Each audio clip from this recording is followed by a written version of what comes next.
नमस्ते। मैं सुनीता पवन कुमार। आज मैं आपको सास और बहू के बीच के रिश्ते के बारे में कुछ कहना चाहती हूँ, या आप यूँ भी कह सकते हो कि मैं उसके बारे में कुछ समझाना चाहती हूँ। सास भी हमारा माँ का ही रूप होती है, इसलिए हमें अपनी सास को समझने की कोशिश करनी चाहिए।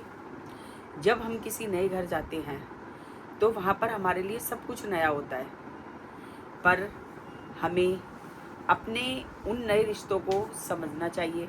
जिस तरह से हम अपने घर में अपने माता पिता की केयर करते हैं, उसी प्रकार हमें अपने सास ससुर की भी केयर करनी चाहिए।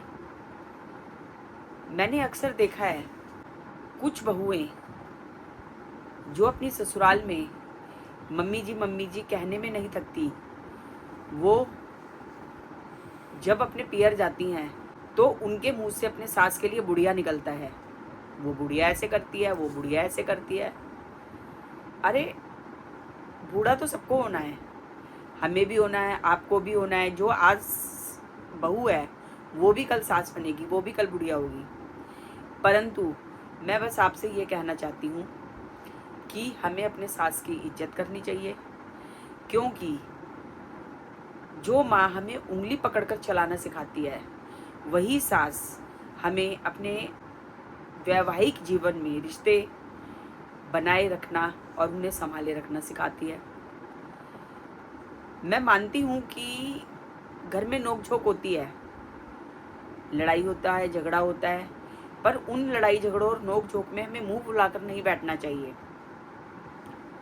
अगर हमने नोक-झोंक कर ली, लड़ाई हो गई, कोई बात नहीं। कई बार गुस्सा आता है, हमने अगर कुछ आपस में मनमुटाव हो गया तो उन सारे मनमुटावों को दूर करके हमें फिर से तुरंत एक हो जाना चाहिए। सबसे पहले तो बहू को करना क्या चाहिए, अगर कुछ मनमुटाव हो गया तो ये नहीं कि अपना खाना लेकर, अपनी चाय लेकर अपने कमरे में जा रहे हो। आप अपनी मम्मी को बोलिए, आप अपनी सासू माँ को बोलिए कि आओ मम्मी चाय पीते हैं। अगर वो गुस्सा भी हैं, अगर वो आपके हाथ से चाय नहीं पीना चाहती तो आप उनको मनाइए। अगर आप ऐसा करोगे तो आपका ये जो रिश्ता है वो और ज़्यादा मजबूत बनेगा।